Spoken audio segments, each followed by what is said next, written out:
Assalamu alaikum warahmatullahi wabarakatuh. This is Sir Naseem Zulfikar, and today I am going to discuss the lecture of second year chemistry practicals.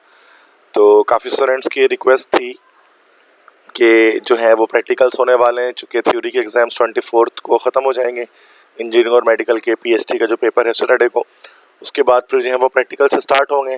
तो students जो है वो इस हवाले से consider कर रहे थे कि सर हमें प्रैक्टिकल्स के बारे में गाइड करें कि सेकेंडरी केमिस्ट्री के प्रैक्टिकल में कौन कौन से टॉपिक्स आते हैं जर्नल में, या फिर जो है वो एग्जामिनेशन कॉपी में क्या कुछ लिखना होता है। तो इस हवाले से जो है वो फिर जो है वो डिस्कशन करूँगा मैं। आज की वीडियो तमाम उन स्टूडेंट्स के लिए जो सेकेंड ईयर की प्री इंजीनियरिंग या प्री मेडिकल के स्टूडेंट्स हैं और केमिस्ट्री का प्रैक्टिकल जो है वो अटैम्प्ट करेंगे। ठीक है, तो सबसे पहली चीज़ की अगर हम सिलेबस की बात करें सेकेंडरी केमिस्ट्री के प्रैक्टिकल की, तो हर स्टूडेंट्स के जो है वो 3 एक्सपेरिमेंट्स या 3 प्रैक्टिकल जो है वो आते हैं। ठीक है, एक आता है सॉल्ट एनालिसिस, एक होता है बायोकेमिकल एनालिसिस और एक आता है प्रिपरेशन ऑफ कंपाउंड्स। ठीक है, ये हर स्टूडेंट का आएगा। मेन हमारा पार्ट होता है सॉल्ट एनालिसिस, ये तमाम स्टूडेंट्स का आएगा। इस तरह बायोकेमिकल एनालिसिस, इसमें 3 कंपाउंड्स हमारे पास होते हैं, कार्बोहाइड्रेट्स होते हैं, फैट्स होते हैं, उसके अलावा प्रोटीन्स हैं, इसमें से कोई एक आएगा। और थर्ड है प्रिपरेशन ऑफ कंपाउंड्स। तो प्रिपरेशन ऑफ कंपाउंड्स के अंदर पोटेशियम या आयोडोफॉर्म, 2 में से कोई एक जो है वो हर स्टूडेंट का आएगा। तो ये 3 एक्सपेरिमेंट्स जो है वो आपके पास मौजूद होंगे। और उसका पैटर्न क्या होगा अगर आप इस नेक्स्ट स्लाइड में देखें तो मार्क्स डिस्ट्रीब्यूशन किस तरह से है। तो 2 आवर्स का प्रैक्टिकल होता है और टोटल मार्क्स इसके जो है वो आपके पास 15 होते हैं। 15 नंबर का प्रैक्टिकल होता है आपका। 3 एक्सपेरिमेंट। एक्सपेरिमेंट नंबर 1 हमारा होता है सॉल्ट एनालिसिस, जिसको हम कहते हैं। तो सॉल्ट एनालिसिस के टोटल मार्क्स 8 होते हैं। इसमें आपके जो प्रिलिमिनरी टेस्ट होता है सॉल्ट का, स्ट्रेट कलर सॉलिबिलिटी बतानी होती है, 1.5 मार्क्स का होता है। फिर एसिडिक रेडिकल को टेस्ट करते हैं, ये 2 मार्क्स का होता है। एसिडिक रेडिकल में पहले जो है वो ग्रुप टेस्ट करते हैं, उसके बाद फिर एक सीटी हम देते हैं, एक कन्फर्मिटी टेस्ट हम इसमें देंगे। और अच्छा, जब हम बेसिक रेडिकल को टेस्ट करेंगे तो बेसिक रेडिकल में आप जो है वो इनिशियल टेस्ट करने के बाद आपको 2 सीटी देनी पड़ेगी। ठीक है, और एट द एंड आपको करेक्ट फार्मूला जो है वो सॉल्ट का वो बताना पड़ेगा। तो ये 0.5 मार्क्स का हो जाएगा। तो ओवरऑल आपका जो है वो ये 8 नंबर बना देगा। ये मार्क्स डिस्ट्रीब्यूशन यहाँ पर आप देख सकते हैं। एक्सपेरिमेंट 2 हमारा जो है वो आयोडोफॉर्म या एलम की प्रिपरेशन है। ये आपको करके नहीं दिखानी होती है, just you need to write out, कि आपको ओनली राइटिंग।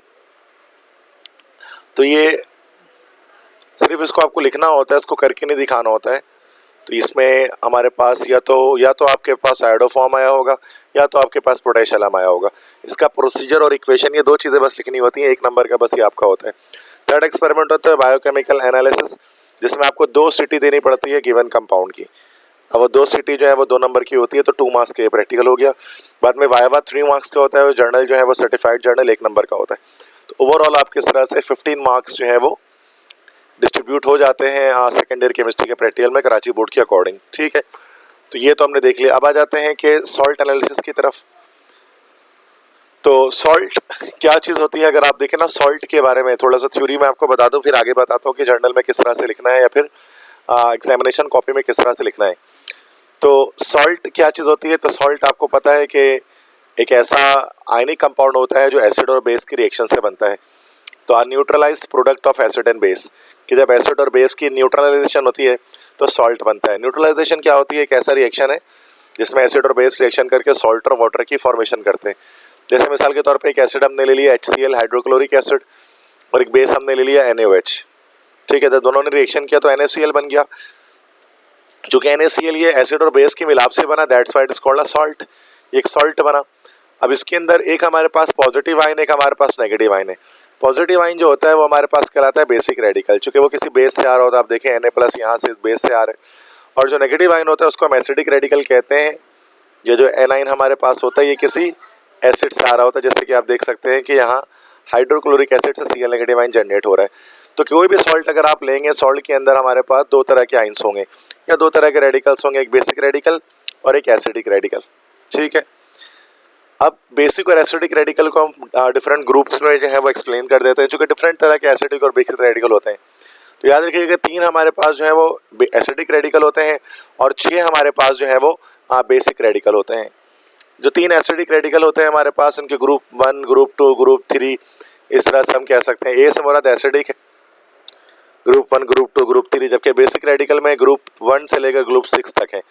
इन ग्रुप्स का ताल्लुक पीरियोडिक टेबल के ग्रुप से नहीं होता, बल्कि जो एसिडिक रेडिकल होते हैं इनकी जो क्लासिफिकेशन की जाती है वो एवोल्यूशन ऑफ गैस की बुनियाद पे की जाती है, ठीक है, कि कौन सी गैस इवॉल्व हो रही है उसके अंदर से, और ग्रुप 3 की जो करी जाती है वो प्रेसिपिटेशन को देखते हुए की जाती है, ठीक है। तो ये इस तरह से हमने जो है वो 3 ग्रुप्स इसमें बना दिए। और जो बेसिक रेडिकल के डिफरेंट ग्रुप्स बने हैं तो वो सॉल्युबिलिटी प्रोडक्ट वैल्यूज़ या KSP वैल्यूज़ के लिहाज से इनको अलग अलग जो है वो रखा गया है। तो आपको वाइवा के लिए याद रखना है सिंपल, ये थ्योरी मैं इसलिए आपको बता रहा हूँ ताकि जो है वो, ठीक है। तो बेटा तो ये हमारे पास जो है वो एसिडिक और बेसिक रेडिकल हो गए हैं कि हमारे पास जो है वो 3 एसिडिक और 6 बेसिक रेडिकल्स हैं, ठीक है, या उनके ग्रुप्स हैं। एसिडिक रेडिकल तो बहुत सारे, ग्रुप्स जो है वो 3 है एसिडिक रेडिकल के, और बेसिक रेडिकल के हमारे पास 6 ग्रुप्स हैं, ठीक है। तो ये वाइवा के लिए आप ये सारी चीज़ें आप याद रख लें। अच्छा, सबसे पहले हम जो है वो ग्रुप रेडिकल्स को देख लेते हैं अलग अलग करके। तो एसिडिक रेडिकल जो 3 ग्रुप है, ग्रुप 1 है, ग्रुप 2 है, ग्रुप 3 है। तो ग्रुप 1 में हमारे पास जो है वो कार्बोनेट, बाइकार्बोनेट और एसीटेट, ये 3 आइंस हमारे पास होते हैं। तो ये 3 एनाइंस हमारे पास ग्रुप 1 कहलाते हैं, एसिडिक रेडिकल का फर्स्ट ग्रुप। ग्रुप 2 में हमारे पास क्लोराइड, ब्रोमाइड, आयोडाइड और नाइट्रेट, ये 4 होते हैं। ग्रुप 3 में हमारे पास सल्फेट, फॉस्फेट, ये 2 होते हैं। तो ये आपको याद रखना पड़ेगा कि ग्रुप 1 में कौन से, ग्रुप 2 में कौन से, 3 में कौन से। तो 1 में सिंपल कार्बोनेट, बाइकार्बोनेट और एसीटेट, ग्रुप 2 में क्लोराइड, ब्रोमाइड, आयोडाइड और नाइट्रेट, ग्रुप 3 में हमारे पास सल्फेट और फॉस्फेट, ये 2 हमारे पास होते हैं। इसके बाद जब हम बेसिक रेडिकल्स की बात करें तो जो बेसिक रेडिकल उनमें 6 ग्रुप्स हैं, तो 1 2 3, उसके बाद 4 5 6। तो ग्रुप 1 भी जो है ना उसको याद रखने का तरीका होगा कि निमोनिक मैंने यहाँ पर लिख दिया, जैसे आज प्रॉब्लम होगी, देखिए आज प्रॉब्लम होगी, मतलब सिल्वर, लेड और मरकरी इसके अंदर मौजूद है। इसी तरह से 2B का याद रखना है, पंजाब के कैदी बीमार, तो पंजाब के कैदी बीमार। इस तरह से लेड हो गया, कॉपर हो गया, बिस्मिथ हो गया, कैडमियम हो गया। अब इसमें देख लें यहाँ पर एक चीज़ के लेड जो है वो आपका ग्रुप 1B में भी होता है और ग्रुप 2 में भी होता है। लेड जो है वो दोनों ग्रुप्स में आपको दिख सकता है, 1B में भी और 2B में भी, ठीक है। इस तरह ग्रुप 3B का याद रखेंगे, फील कर, जैसे FeEAl फील हो गया, और Cr कल, तो फील कर। तो फेरस, फेरिक इसी के अंदर आएगा, एल्यूमिनियम आइन और क्रोमियम आइन, ये हमारे पास आइंस 3B ग्रुप में आ जाएंगे, बेसिक रेडिकल के, पॉजिटिव रेडिकल के। इसी तरह से ग्रुप 4 में हम याद रखेंगे, मन को जाना नहीं, मन को जाना नहीं, उसको उर्दू में लिखा हुआ है, दिस इज मन को जाना नहीं, ठीक है। तो Mn भी इसमें होता है, लेकिन Mn यहाँ पर लिख देते हैं Mn+2, तो मन को जाना नहीं, ठीक है। तो ये मन, ये कोई भी, जाना ये नहीं। तो इसमें मैंगनीज, कोबाल्ट, निकल, जिंक, ये सारे होते हैं। ग्रुप 5 भी हमारे पास होता है, बेकार सुर, देखो बेकार सुर, तो बेकार सुर, बेरियम, कैल्शियम, स्ट्रोंशियम होते हैं। ग्रुप 6 भी हमारे पास होता है, दैट इज सोडियम होता है, मैग्नीशियम होता है, पोटेशियम होता है, ये ग्रुप 6B में होते हैं। और एक हमारे पास जो अमोनियम आइन NH4 पॉजिटिव, ये अलग होता है, ये किसी भी ग्रुप से बिलोंग नहीं करता, तो 1 से 6 तक नहीं होता, तो एक्सेप्शन है। तो अमोनियम आइन को हम हमेशा अलग से डिस्कस करते हैं, एक अलग ग्रुप के लिहाज से। ग्रुप 7 इसको हम नहीं कहते, बस अमोनियम ग्रुप इसको हम कह रहे होते हैं, ठीक है। तो इससे साबित हुआ कि हमारे पास जो है बेसिक रेडिकल्स हमारे पास टोटल 6 हैं, और हर ग्रुप में कौन कौन से रेडिकल्स हैं वाइवा के लिए आपको याद रखना पड़ेगा। आपसे जो एग्जामिनर है वो कुछ भी पूछ सकते हैं कि किसी भी ग्रुप के आप रेडिकल्स हमें बता दें। अब आते हैं स्कीम ऑफ एनालिसिस की, एनालिसिस किस तरह से आप करेंगे, किस तरह से आप चेक करेंगे कि आपके पास सॉल्ट कौन सा दिया गया है, ठीक है। अब देखिए कॉलेजेस होते हैं, उसमें डिफरेंट तरह से होता है कि कुछ कॉलेजेस होते हैं जिसके अंदर आपको सॉल्ट को टेस्ट करना होता है। अगर बहुत स्ट्रिक्टनेस है कॉलेज के अंदर तो आपसे क्या कहा जाएगा कि भाई जो है वो आप सॉल्ट को जो है वो टेस्ट करें, और टेस्ट करके जो आपका आंसर आ रहा है वो बताएं, जिसमें आपकी कोई हेल्प नहीं की जाएगी। तो ये मैं वीडियो इस लिहाज से बना रहा हूँ कि आप किस तरह से जो है वो टेस्ट कर सकेंगे, वरना अदरवाइज़ क्या होता है समटाइम्स के सॉल्ट आपको बता दिया जाता है और आपको बस लिखना होता है कॉपी के अंदर। अक्सर कॉलेजेस में, गवर्नमेंट कॉलेजेस में यही होता है कि सॉल्ट बता देते हैं, बस आपको राइटअप करना होता है, भले आप अपरेटस को हाथ ना लगाएं तब भी काम हो जाएगा। तो उसके लिए यही होता है कि जो है वो फिर मैं आगे बता दूंगा उसमें कि सॉल्ट अगर बता दिया जाए तो किस तरह से करना है, अगर सॉल्ट नहीं बताया जाए तो आपको स्कीम ऑफ एनालिसिस ये पूरा जो है वो पूरा करना पड़ेगा फाइनली, ठीक है। तो अब ये स्कीम ऑफ एनालिसिस में सबसे पहले हम करते हैं प्रीलिमिनरी एग्जामिनेशन, जिसमें स्टेट, कलर, ऑर्डर, ये सब चीज़ें बताते हैं। फिर ओरिजिनल सोल्यूशन बनाते हैं, एसिडिक रेडिकल टेस्ट करते हैं, बेसिक रेडिकल टेस्ट करते हैं, और लास्ट में करेक्ट फॉर्मूला सॉल्ट का बताते हैं। तो ये स्ट्रेटेजी हम फॉलो करते हैं सॉल्ट एनालिसिस को करते हुए। तो सबसे पहले बात करते हैं प्रीलिमिनरी टेस्ट, इनिशियल टेस्ट जिसको हम कह सकते हैं, उसमें आपको स्टेट बताना होता है, ऑर्डर कलर बताना होता है, रंग क्या है, ठीक है। उसके बाद ऑर्डर मतलब उसकी स्मेल बतानी होती है, सॉल्युबिलिटी उसकी हल्पजीरी बतानी होती है, किस चीज़ में वो डिजोल्व हो रहा है। तो ये चार चीज़ें जब आप बताते हैं तो असल में you have done the preliminary examination और प्रीलिमिनरी टेस्ट ऑफ सॉल्ट। सो सबसे पहले स्टेट की जब हम बात करेंगे तो स्टेट में हमारे पास क्रिस्टलाइन, अमरफस, हाइग्रोस्कोपिक, तीनों तरह के स्टेट्स हमारे पास जो है वो आ सकते हैं, ठीक है। तो स्टेट हमारे पास क्रिस्टलाइन भी हो सकता है, अमरफस भी हो सकता है, हाइग्रोस्कोपिक भी हो सकता है। अगर क्रिस्टल जैसा सॉल्ट अगर आपके पास आ जाए, क्रिस्टल जैसा, क्रिस्टलाइन कुछ शेप को आप समझ सकते हैं कि यूनिफॉर्म क्रिस्टल जैसे शेप के होंगे, कोई खास एक शेप होगा तमाम पार्टिकल्स का, तो वो क्रिस्टलाइन हमारे पास कहलाएंगे। तो अगर क्रिस्टलाइन सॉल्ट है तो वो chloride, bromide, iodide, acetate, sulphate, phosphate इनमें से कोई हो सकता है। इन्फ्रेंस में आप ये लिखेंगे। अगर अमरफस सॉल्ट है, अमरफस से मुराद ये कि पाउडर जैसा अगर आपके पास कोई सॉल्ट आया हुआ है तो वो शायद कार्बोनेट या बाइकार्बोनेट है।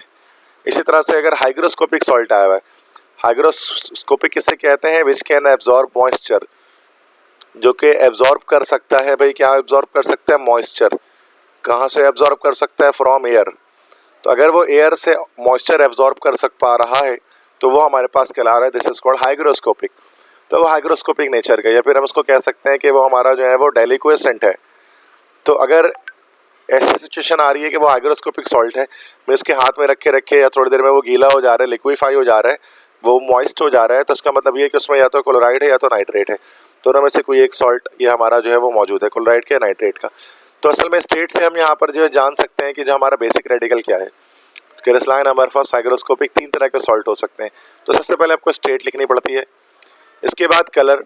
अब डिफरेंट कलर का सॉल्ट होगा, वाइट कलर का सॉल्ट होगा तो ये बहुत सारे सॉल्ट हो सकते हैं, ये सारे आयंस हो सकते हैं वाइट कलर में, मतलब lead, mercury, silver, bismuth, aluminium, zinc, barium, carbon, sorry calcium, strontium, magnesium, ammonium, ये सब वाइट होते हैं। ब्लू सॉल्ट अगर हुआ तो Cu+2 आयंस है। पिंक सॉल्ट अगर हुआ तो फिर कोबाल्ट+2 आयन है। लाइट ग्रीन में Fe+2 है। ब्राइट ग्रीन हुआ तो हमारा निकल+2 है, क्रोमियम+2 है। रेड हुआ तो Fe+3 है। तो कलर से हम क्या कर सकते हैं बेटा, बेसिक रेडिकल के बारे में हमें अंदाज़ा हो जाता है कि बेसिक रेडिकल क्या हो सकता है, ठीक है, ये इनिशियल एग्जामिनेशन में। इसके बाद अभी कलर में देख लें, जैसे निकल सल्फेट है वो इस तरह से आपको दिखेगा, ग्रीन टाइप का, और ये गोल गोल क्रिस्टल्स इसके अक्सर जो है ना गोल गोल गोल क्रिस्टल बहुत सारे होंगे, तो देख के पता लग जाता है कि हमारा ब्राइट ग्रीन कलर है तो निकल सल्फेट है। इस तरह कोबाल्ट सल्फेट है तो इस तरह से आपको थोड़ा पर्पल टाइप के कलर का आपको दिखता है ये। इस तरह कॉपर सल्फेट है तो कॉपर सल्फेट तो सब जानते हैं ब्लू कलर का होता है, ब्लू स्टोन। फेरस सल्फेट है, लाइट ग्रीन कलर का होगा। अमोनियम ब्रोमाइड है, अमोनियम का सॉल्ट देखिए कलरलेस नमक जैसा होगा। तो ये हमारे पास डिफरेंट सॉल्ट्स होते हैं, डिफरेंट कलर हमें यहाँ पर उसके अंदर हमारे पास दिखाई दे सकते हैं, ठीक है। इसके बाद हम बताते हैं ऑर्डर, स्मेल। अगर अमोनिकल स्मेल आ रही है, अमोनिया जैसी स्मेल आ रही है, अमोनिया की स्मेल एक शार्प स्मेल होती है। अगर कोई शार्प स्मेल आपको आ रही है तो वो अमोनिया माइनस का मतलब उसके अंदर प्रेजेंट है। अगर विनिगर लाइक स्मेल या सिरके जैसे स्मेल आ रही है तो उसका मतलब एसीटेट आयन है। और अगर कोई पार्टिकल स्मेल नहीं आ रही है, ना अमोनिकल जैसी ना विनिगर जैसी, तो इसमें अमोनियम और एसीटेट एब्सेंट है। इसके अलावा दूसरा कोई भी इसके अंदर जो है वो बेसिक जो है वो रेडिकल्स हमारे पास एसिडिक रेडिकल हो सकता है। इसके बाद हम सॉल्युबिलिटी की बात करते हैं। सॉल्युबिलिटी जब हम बताते हैं प्रीलिमिनरी एग्जामिनेशन में, तो या तो दो तरह के सॉल्ट होते हैं, या तो हमारे पास होता है वाटर सॉल्युबल सॉल्ट जो पानी में हल होता है, या तो हमारे पास होता है HCl सॉल्युबल सॉल्ट। अगर हम पानी में पहले जो है वो सॉल्ट को ऐड करेंगे और वो डिजोल्व हो जाएगा पूरा का पूरा, तो हम कहते हैं वाटर सॉल्युबल। अक्सर सॉल्ट हमारे पास वाटर सॉल्युबल ही है। और अगर पानी में डिजोल्व नहीं हो रहा, ठीक है, तो HCl में वो डिजोल्व फिर हो सकता है। तो अगर आप वाटर में डिजोल्व कर रहे हो, ट्रांसपेरेंट एक सॉल्यूशन नहीं आ रहा, तो वो फिर हमारा वाटर इनसॉल्युबल है, मतलब HCl सॉल्युबल है। तो HCl में सॉल्युबल करने की जरूरत नहीं होती है आपको, आप वाटर में सॉल्युबल करके चेक कर सकते हैं। पानी में हल हो गया तो वाटर सॉल्युबल, नहीं हल हो रहा तो HCl सॉल्युबल, दैट्स इट। तो ये प्रिलिमिनरी एग्जामिनेशन हम यहाँ पर करते हैं। इसके बाद हम ग्रुप टेस्ट करने पर आ जाते हैं। अपना सॉल्ट फिर केमिकल टेस्ट हमारे स्टार्ट हो जाते हैं। ग्रुप रिएजेंट्स के बारे में याद रखिएगा कि क्या चीज़ होता है। देखो दो तरह के टेस्ट हम करते हैं। अगर हम, एक हमारा ड्राई टेस्ट होता है और एक हमारा वेट टेस्ट होता है। ड्राई टेस्ट में क्या होता है कि हम डायरेक्टली सॉल्ट के ऊपर ही जो है ना वो रिएजेंट्स को ऐड कर देते हैं। तो ग्रुप 1 और ग्रुप 2 के एसिडिक रेडिकल डायरेक्ट सॉल्ट पे टेस्ट किया जाता है, सॉल्ट को डायरेक्टली यूज़ किया जाता है और रिएजेंट को डायरेक्टली सॉल्ट पे ऐड किया जाता है। लेकिन बेसिक रेडिकल्स को और थर्ड ग्रुप का जो एसिडिक रेडिकल होता है उसको हमेशा वाटर में ऐड करके या फिर जो है वो हम क्या करते हैं ओरिजिनल सॉल्यूशन बनाकर हम उसको टेस्ट करते हैं, तो ये वेट टेस्ट हमारे पास कहलाता है। अब एसिडिक रेडिकल हमारे पास आपको पता है कि ग्रुप 1 है, 2 है, 3 ये 3 ग्रुप्स हैं। अब सबके ग्रुप रिएजेंट है। ग्रुप 1 को टेस्ट करना है तो उसके लिए HCl डाइल्यूट हमारे पास होता है। ग्रुप 2 को टेस्ट करना है तो सल्फ्यूरिक एसिड कंसनट्रेटेड चाहिए होता है। और ग्रुप 3 को टेस्ट करने के लिए BaCl2 है, जिसको हम लोग कहते हैं बेरियम क्लोराइड, ये हमें रिएजेंट के तौर पर इस्तेमाल किया जाता है। तो ये हमारे पास जो है वो ग्रुप रिएजेंट्स हैं। तो एसिडिक रेडिकल के ये सारे हमारे पास जो आ रहे हैं, these actually are the group reagents. ठीक है, तो ग्रुप रेडिकल्स हैं और ये ग्रुप रिएजेंट्स हैं जिनको इस्तेमाल करते हैं। इसी तरह से बेसिक रेडिकल को टेस्ट अगर आपको करना है ग्रुप 1 से लेकर ग्रुप 6 तक, ठीक है, तो इसमें क्या तरीका होता है कि 1B के लिए HCl डाइल्यूट है, 2B के लिए उसी डाइल्यूट HCl में अब क्या करेंगे, H2S ऐड कर देंगे तो ऑब्जर्वेशन आ जाएगी। ग्रुप 3 के लिए हम फिर नए सिरे से प्रैक्टिकल स्टार्ट करेंगे, ammonium chloride ammonium hydroxide add कर देंगे ग्रुप 3 भी। अगर कोई रिजल्ट नहीं आ रहा तो उसी में H2S ऐड कर देंगे तो ग्रुप 4 टेस्ट हो जाएगा। ग्रुप 5 के लिए क्या करेंगे, फिर एक नया हम एक जो है वो एक टेस्ट ट्यूब लेकर नए सिरे से फिर स्टार्ट करेंगे, अमोनियम क्लोराइड अमोनियम हाइड्रोक्साइड और अमोनियम कार्बोनेट डालेंगे, 5 भी आ जाएगा। अगर ये नहीं आ सका तो फिर एक नया सॉल्ट हम लेंगे या नया हम एक टेस्ट ट्यूब लेंगे जिसके अंदर हम अमोनियम क्लोराइड अमोनियम हाइड्रोक्साइड और सोडियम बाइफॉस्फेट डालेंगे, इससे हमारे पास कोई ऑब्जर्वेशन आ जाएगी। तो ये 6 हमारे पास टोटल बेसिक ग्रुप्स हैं और इनके ये नीचे जो मैंने लिखे हैं सारे, तो ये जो है वो these are the basic radical group reagents for basic radicals. तो ये याद रखना है कि किसमें कौन सा इस्तेमाल हम इसमें कर रहे हैं। ठीक है, देखिए तो 1B में HCl इस्तेमाल हो रहा है, 2B के लिए बस H2S ऐड कर देंगे, 3B में NH4Cl और NH4OH यूज़ हो रहा है, 4B में क्या करेंगे, इसमें H2S ऐड कर देंगे, 5 में NH4Cl और NH4OH के साथ अमोनियम कार्बोनेट यूज़ करेंगे और 6 में NH4Cl NH4OH के साथ सोडियम बाइफॉस्फेट यूज़ करेंगे। इस तरह से आप इसको याद कर सकते हैं। अब ऑब्जर्वेशन हमारे पास क्या क्या आती हैं अगर हम चेक करें तो ग्रुप 1A का टेस्ट जब आप करते हैं डाइल्यूट HCl डालने पर अगर एफर्वेसेंस आने शुरू हो जाए, एफर्वेसेंस मतलब झाग बनना शुरू हो जाए, तो कार्बोनेट या बाइकार्बोनेट हो सकता है। और अगर विनेगर लाइक स्मेल आने शुरू हो जाए तो फिर एसीटेट हो सकता है। या फिर अगर HCl डालने पर, सॉल्ट में HCl डालने पर, कंसनट्रेट सल्फ्यूरिक एसिड डालने पर अगर किसी भी कलर की गैस इवॉल्व हो रही है तो फिर वो हमारा ग्रुप 2 का कोई रेडिकल इनमें से हो सकता है। या फिर अगर आप जो है वो BaCl2 डालते हैं ओरिजिनल सॉल्यूशन के अंदर और प्रेसिपिटेट हमारे पास ऑब्टेन हो जाते हैं तो फिर वो हमारा सल्फेट या फॉस्फेट में से कोई एक हो सकता है। तो इस तरह से हम एसिटिक रेडिकल को टेस्ट करते हैं। अब इसको 1 बाय 1 देख लेते हैं कि आपने सबसे पहले सॉल्ट में HCl डालना है डाइल्यूट, तो अगर वो एफर्वेसेंस आ जाती है कोई तो उसमें कार्बोनेट या बाइकार्बोनेट होगा और विनेगर लाइक स्मेल आ जाती है तो फिर हमारे पास ये एसीटेट हमारे पास होगा। ठीक है, इसी तरह से ग्रुप 2 में अगर हम टेस्ट करेंगे तो फिर मतलब अगर देखो दोनों में से कुछ नहीं हो रहा, ना एफर्वेसेंस आ रही है ना विनेगर लाइक स्मेल आ रही है, तो इसका मतलब ये ग्रुप 1 एब्सेंट है। ग्रुप 2 का एसिडिक रेडिकल या नेगेटिव रेडिकल पहले टेस्ट करेंगे, उसमें सॉल्ट के साथ H2SO4 ऐड कर देंगे कंसनट्रेटेड, और ये ड्राई टेस्ट है तो इसमें क्या करना है कि आपको जो है वो डायरेक्ट सॉल्ट में ही H2SO4 ऐड करना है कंसनट्रेटेड। इससे क्या होगा, अगर कोई कलरलेस गैस निकल रही है तो इसका मतलब कि Cl- उसके अंदर मौजूद हो सकता है। रेडिश ब्राउन फ्यूम्स निकलने तो Br- उसमें हो सकता है। वायलेट फ्यूम्स निकलने अगर उसके अंदर से तो I- हो सकता है। और अगर येलोइश ब्राउन गैस निकल रही है तो उसका मतलब कि नाइट्रेट आयन हमारे पास हो सकता है। ठीक है, तो ये ग्रुप 2 हमारे पास हो गया। अच्छा, इनमें से कोई गैस इवॉल्व नहीं हो रही तो फिर हम क्या करेंगे, ओरिजिनल सोल्यूशन लेकर बेरियम क्लोराइड ऐड करेंगे। अगर उसमें वाइट पीपीटी बन जाती है तो सल्फेट या फॉस्फेट में से कोई एक हो सकता है। इस तरह से हम नेगेटिव रेडिकल्स का जो टेस्ट है उसमें हम लोग कर सकते हैं। इसमें क्या होगा, चूँकि सल्फेट फॉस्फेट दोनों में से कोई भी हो सकता है तो आगे इसकी DT करनी पड़ेगी, डिस्टिंग्विश टेस्ट, जिसमें हम टर्न कर लेंगे कि सल्फेट फॉस्फेट में से क्या है। ठीक है, बिल्कुल इसी तरह से पीछे जब आएंगे ना तो यहाँ पर एफर्वेसेंस निकलने पर ग्रुप 1 में इसकी भी DT करनी पड़ेगी ताकि हमें कार्बोनेट और बाइकार्बोनेट में से कोई एक जो है वो कंफर्म हो जाए। तो ये ग्रुप 2 और ग्रुप 3 हो गया हमारे पास। इसी तरह से जब हम बेसिक रेडिकल्स के डिटेक्शन की बात करेंगे तो उसमें ग्रुप 1B के लिए हम क्या करेंगे, ओरिजिनल सोल्यूशन, इसमें सब में ओरिजिनल सोल्यूशन लेना है। बेसिक टेस्ट में HCl डाइल्यूट ऐड करेंगे तो इससे क्या होगा, वाइट पीपीटी आ जाएगी तो इसमें ये सारे में से कोई भी एक हो सकता है, लेड मरकरी या सिल्वर में से कोई एक हो सकता है वाइट पीपीटी आने पर। अगर वाइट पीपीटी नहीं आई तो हम H2S ऐड कर देंगे, तो ब्लैक पीपीटी आ गई तो कॉपर +2 या लेड +2 आयन हो सकते हैं। अगर ब्लैक पीपीटी नहीं आई तो हम नया सोल्यूशन लेंगे थोड़ा सा, उसमें NH4Cl NH4OH ऐड करेंगे।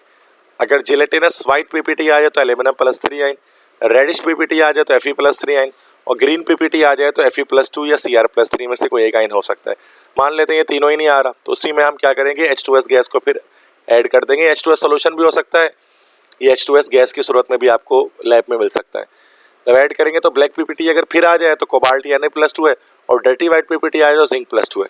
मान लेते हैं ये दोनों नहीं आ रही, फिर हम क्या करेंगे, एक नया सोल्यूशन लेंगे, ग्रुप 5 का टेस्ट करेंगे, ammonium chloride, ammonium hydroxide, ammonium carbonate, तीनों मतलब ओरिजिनल सोल्यूशन में तीनों चीज़ें ऐड करेंगे। वाइट पीपीटी आ जाए तो कैल्शियम, बेरियम या स्ट्रोंशियम मौजूद है। अगर इसमें भी वाइट पीपीटी नहीं आ रही तो फिर हम नया सोल्यूशन लेंगे, NH4Cl, NH4OH और सोडियम बाइफॉस्फेट डालेंगे। अगर वाइट पीपीटी है तो मैग्नीशियम है।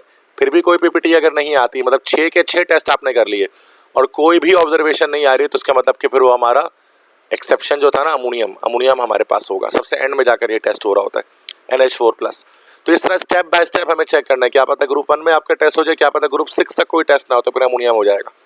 ठीक है, तो ये 6 तक हमारे पास आएंगे। तो अमोनियम में तो यही है। अच्छा, अमोनियम हो सकता है, तो अमोनियम को फिर चेक करने का सिंपल तरीका यही है कि सॉल्ट हम लेंगे, उसमें NaOH डालकर हीट करेंगे तो अमोनिया जैसी स्मेल आएगी। HCl का ग्लास रॉड जब हम लेंगे तो वाइट फ्यूम्स निकलेंगे, तो फिर अमोनिया हमारा कंफर्म हो जाएगा कि NH4+ आयन हमारे पास इसके अंदर मौजूद है। जैसे मिसाल के तौर पे अब एक क्वेश्चन में यहाँ पर कह सकता हूँ कि एक सॉल्ट आपके पास दिया गया, to identify the given salt. ये आपको दे दिया गया कि भाई गिवन सॉल्ट आइडेंटिफाई करें। सबसे पहले प्रिलिमिनरी टेस्ट हम इसको लिखेंगे, स्टेट बताएंगे तो क्रिस्टल जैसा लग रहा है तो क्रिस्टलाइन, कलर कैसा पिंक या रेड तो कलर लिख दिया, ऑर्डर क्या है, कोई स्मेल करेंगे, इसको कोई स्मेल नहीं आएगी तो नो पार्टिकुलर स्मेल, इसका मतलब एसिटेट इसमें नहीं है, अमोनियम आयन नहीं है। सॉलेबिलिटी चेक करेंगे, पानी में डिजोल्व होकर ट्रांसपेरेंट सोल्यूशन बना लेगा तो वाटर सॉलेबल है, सॉलेबल इन वाटर है। ये हमारा प्रिलिमिनरी एग्जामिनेशन इसकी हो गई। और इस तरह से जर्नल में हम किस तरह से, या फिर जब हम अपने एग्जामिनेशन कॉपी में इस तरह से हम 4 कॉलम्स बना लेंगे, एक्सपेरिमेंट, ऑब्जर्वेशन, इन्फरेंस, इक्वेशन। सबसे पहले प्रिलिमिनरी एग्जामिनेशन लिखेंगे, स्टेट में क्रिस्टलाइन लिखेंगे, कलर लिख देंगे, ऑर्डर लिख देंगे, सॉलेबिलिटी में सॉल्ट सॉलेबल इन वाटर लिख देंगे। अच्छा, चूँकि स्टेट क्रिस्टलाइन है तो इनमें से कोई भी हो सकता है, कलर रेड है तो कोबाल्ट या Fe+3 में से कोई हो सकता है, ऑर्डर कोई स्मेल, कोई पार्टिकुलर स्मेल इसकी नहीं है तो अमोनियम आयन और एसिटेट आयन एब्सेंट होगा इसके अंदर। और सॉलेबिलिटी, सॉल्ट पानी में चूँकि सॉलेबल हो जा रहा है तो इनमें से कोई भी आयन नहीं होगा, चूँकि ये सारे के सारे इनसॉलेबल होते हैं। तो ये हमारे पास एक soluble salt, water soluble salt है। तो ये इन्फरेंस भी आपको लिखनी पड़ेगी कि कौन कौन सा आयन इसके अंदर मौजूद हो सकता है। इक्वेशन नहीं आती प्रिलिमिनरी एग्जामिनेशन के अंदर। इसके बाद जर्नल में आप एसिडिक रेडिकल को स्टेप बाय स्टेप टेस्ट करते हुए लिखेंगे।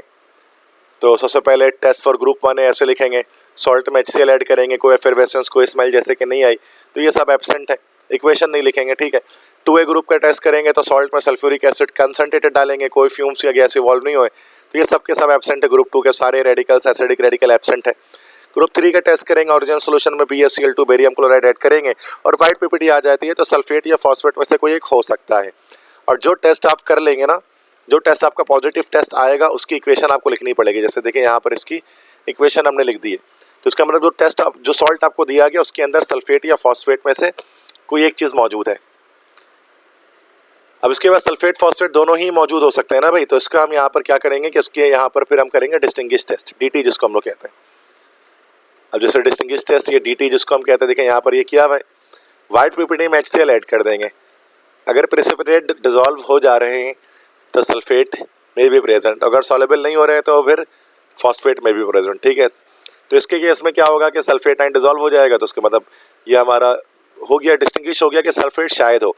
अब इस सल्फेट का CT हम करेंगे, क्योंकि एक CT आपको देनी है एसिडिक रेडिकल के अंदर, तो हम क्या करेंगे, इसके CT, सबके CT डिफरेंट होती है, CT आपको याद करनी पड़ेगी। ठीक है, जैसे हम सल्फेट के लिए क्या करते हैं, लेड एसीटेट ऐड कर देते हैं। लेड एसीटेट जब ऐड करेंगे ओरिजिनल सोल्यूशन में तो वाइट पीपीटी बनेगी, तो उसका मतलब सल्फेट प्रेजेंट और कंफर्म हो गया। और CT की इक्वेशन भी आपको यहाँ पर लिख देनी है, तो इक्वेशन आपको ये मेमोराइज करनी पड़ेगी। ये सल्फेट के लिए, इस तरह सबके लिए इक्वेशन अलग होती है। जहाँ पर आपका टेस्ट पॉजिटिव आ रहा होगा आप उसी का रिजल्ट बस लिखेंगे या उसी की इक्वेशन बस आप लिखेंगे। अब बेसिक रेडिकल टेस्ट जब करना होता तो आपको पता है कि हम 1 बाय 1 टेस्ट करते हैं।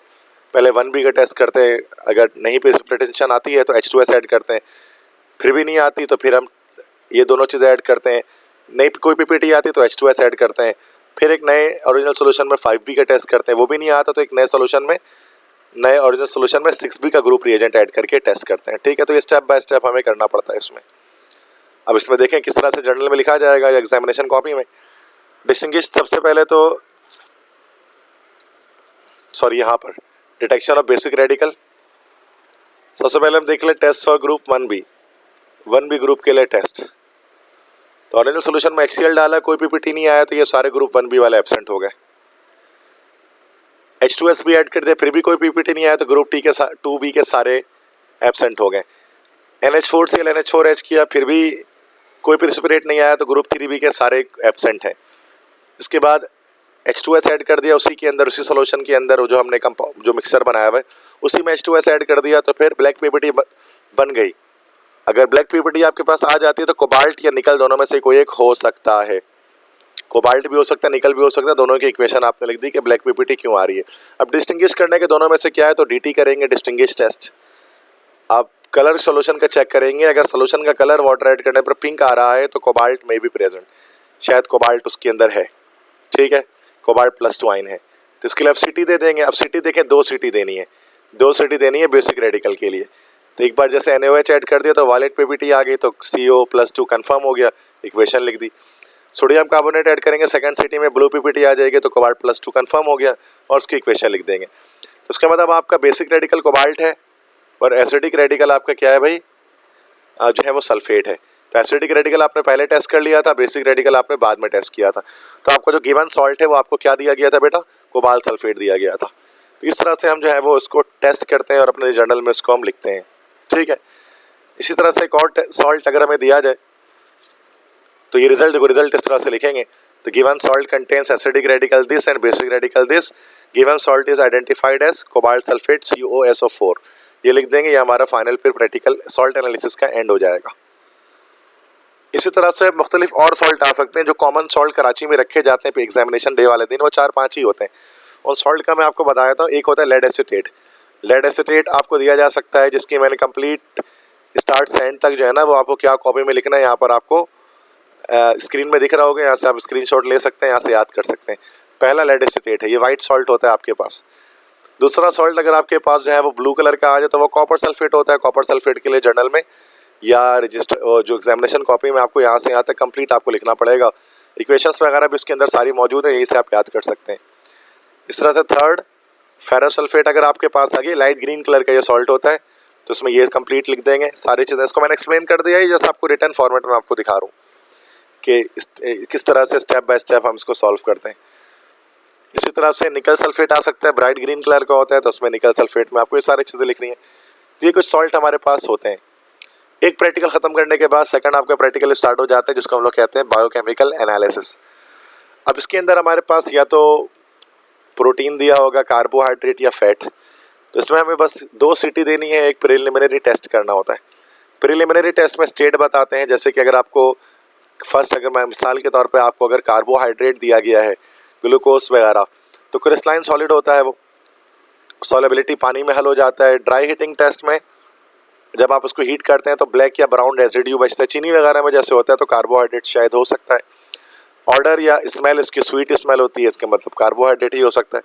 तो ये हमने प्रिलिमिनरी टेस्ट में ये कर देना इसकी है। कन्फर्मेटरी टेस्ट में आपको 2 सीटी देनी है, जैसे एक हम मोलिश टेस्ट दे देते हैं, इसमें कंपाउंड के सॉल्यूशन को अल्कोहलिक अल्फा नेप्थॉल से ऐड करते हैं, सल्फ्यूरिक एसिड डालते हैं, तो रेडिश वायलेट रिंग आ जाती है, कार्बोहाइड्रेट कंफर्म हो जाता है, इसको मोलिश टेस्ट कहते हैं। दूसरा हम फेलिंग टेस्ट भी कर सकते हैं, फेलिंग सोल्यूशन टेस्ट। इसमें हम कर सकते हैं कंपाउंड का जो सॉल्यूशन लेते हैं, फेलिंग ए फेलिंग बी दोनों डालकर हीट करते हैं, तो ऑरेंज या रेड पीपीटी बन जाती है, तो कार्बोहाइड्रेट कंफर्म हो जाता है और आपका जो गिवन बायोकेमिकल कंपाउंड वो कार्बोहाइड्रेट वो कंटेन करता है। तो आपको ये कंप्लीट लिखना होता है अगर आपका कार्बोहाइड्रेट आया तो, मतलब या तो आपको बता देंगे सिंपल वही बात है कि कार्बोहाइड्रेट आया है, नहीं तो आप इस तरह से चेक भी कर सकते हैं। सिर्फ प्रिलिमिनरी एग्जामिनेशन से भी पता लग जाता है कि कार्बोहाइड्रेट है, आपको केमिकल टेस्ट करने की नीड नहीं होती, देखकर आप अंदाज़ा लगा सकते हैं, ठीक है। बिल्कुल इसी तरह से नंबर 2 में जैसे कि अगर आपको जो है वो दिया गया है, जैसे प्रोटीन दिया गया है, तो प्रोटीन दिया गया है तो स्टेट हमेशा लिक्विड स्टेट में दिया जाएगा, चूँकि एग वाइट आपको उसके अंदर दिया जाएगा, अंडे की जो सफ़ेदी होती है, सॉलेबिलिटी पानी में डिजोल्व हो जाएगा वो। ड्राई हीटिंग टेस्ट कोगुलेशन होगी, मतलब जाहिर सी बात है, आपको पता है जब अंडे को आप हीट करेंगे तो क्या होगा, वो कोगुलेट होना शुरू हो जाएगा, वो जमना शुरू हो जाएगा, सिंपल सी बात है, तो कोगुलेशन टेक प्लेस होगी। ऑर्डर इसका एग लाइक स्मेल होगी, चूँकि वो हो गई अंडा। तो ये बस इससे फ़ौरन से पता लग जाएगा आपको। अब आपकी मर्ज़ी आप प्रैक्टिकल परफॉर्म करें ना करें, आपको ये लिखना पड़ेगा 2 सीटी। एक जो है वो बायोरेट टेस्ट होगा, जिसमें कंपाउंड सोल्यूशन में NaOH और 1% कॉपर सल्फेट ऐड करेंगे तो वॉयलेट या ब्लू कलरेशन आ जाएगी, तो प्रोटीन कंफर्म हो जाएगा।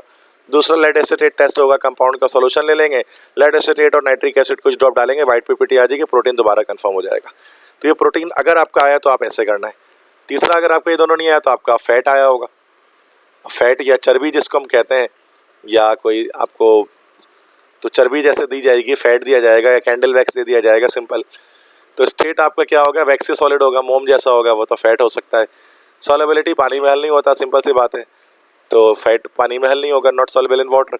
ड्राई हीटिंग करेंगे तो non volatile residue left on heating, तो हीटिंग करने पर नॉन वोलेटाइल रेजिड्यू बच जाएगा। ऑर्डर इसका एक पर्टिकुलर इसकी चर्बी जैसी स्मेल होगी, तो वो हम फैट की होती है इसमें। ये हमारे पास आ गया इसकी प्रिलिमिनरी टेस्ट। सीटी जब हम करेंगे 2 सीटी दे सकते हैं, सपोनिफिकेशन टेस्ट दे सकते हैं, जिसमें कंपाउंड में NaOH डालेंगे, थोड़ा स्टीर करेंगे, हीट करेंगे, फिर कूल करेंगे, तो सोप की फॉर्मेशन हो जाएगी, तो फैट कंफर्म हो जाएगा। FeCl3 टेस्ट भी कर सकते हैं, कंपाउंड में sodium hydroxide, nitric acid, ammonium hydroxide use करेंगे, उसके बाद बॉयल करेंगे, देन कूल करेंगे और फ्रेशली प्रिपेयर्ड FeCl3 ऐड करेंगे, तो रेड कलरेशन अपीयर हो जाएगी, जो ब्राउन पीपीटी में बाद में चेंज हो जाएगी, तो फैट कंफर्म हो जाएगा। तो ये चीज़ें आपको उस वक्त लिखनी है अगर आपका फैट आया हो। तो 3 में से कोई एक आपका आ सकता है, आइदर फैट या प्रोटीन या कार्बोहाइड्रेट। इसके करने के बाद थर्ड जो आपका प्रैक्टिकल होगा, वो जैसा आपको लिखना होता है 1 नंबर का ना, या तो आयोडोफॉर्म की प्रिपरेशन आएगी, प्रोसीजर इक्वेशन लिखनी है, तो आप यहाँ से यहाँ तक कंप्लीट लिख देंगे आयोडोफॉर्म के लिए। और अगर आपका आयोडोफॉर्म नहीं आया तो फिर आपका क्या आया होगा बेटा, पोटेश एलम आया होगा, प्रिपरेशन ऑफ एलम, तो उसका भी प्रोसीजर और इक्वेशन आपको लिख देनी है, आपको इसके 1 नंबर मिल जाएंगे। और फाइनली क्या होगा कि आपका जो प्रैक्टिकल है वो एंड हो जाएगा। तो यहाँ पर मैंने डिटेल डिस्कशन कर दी रिगार्डिंग द योर प्रैक्टिकल्स। काफ़ी स्टूडेंट्स कह रहे थे कि सर एक वीडियो उसके ऊपर बना दें सेकेंडरी केमिस्ट्री के प्रैक्टिकल्स पर डिटेल में, तो मैंने आई थिंक सारी चीज़ें आपको समझा दी हैं। तो बेस्ट ऑफ लक तमाम स्टूडेंट्स को जिन्होंने इस वीडियो को वॉच किया, इसको देखा, ठीक है। और इस वीडियो का जो इसमें जो मैंने इसके अंदर जो स्लाइड्स वगैरह यूज़ की हैं और जो मटेरियल इसके अंदर मैंने यूज़ किया है, इसका क्रेडिट मैं देना चाहता हूँ डॉक्टर ज़ैनुल आबिदीन को। तो डॉक्टर ज़ैनुल आबिदीन, ये he is actually the professor of chemistry in government Delhi college Karachi. तो उनकी ये स्लाइड्स हैं जिसको मैंने अपने इस वीडियो के अंदर यूज़ किया है समझाने के लिए, ठीक है। तो ये क्रेडिट जो है वो उनको जाता है कि उन्होंने काफ़ी ज़्यादा वर्क किया है इन चीज़ों के ऊपर, ठीक है। तो ये स्लाइड्स मैंने नहीं बनाई हैं, उनकी स्लाइड्स हैं, तो दिस इज़ ऑब्वियस कि इसको जो है वो मैं क्रेडिट इनके दे दूँ। तो काफ़ी अच्छी चीज़ें एक्सप्लेन है, एक्सप्लेन मैनर में, तभी मैंने ये स्लाइड्स को यूज़ किया है आपके लिए, ताकि आप अच्छे से अच्छे मार्क्स गेट कर सको सेकेंडरी एग्जामिनेशन के अंदर, ठीक है। थैंक यू सो मच, दुआओं में मुझे याद रखिएगा। अल्लाह हाफिज़।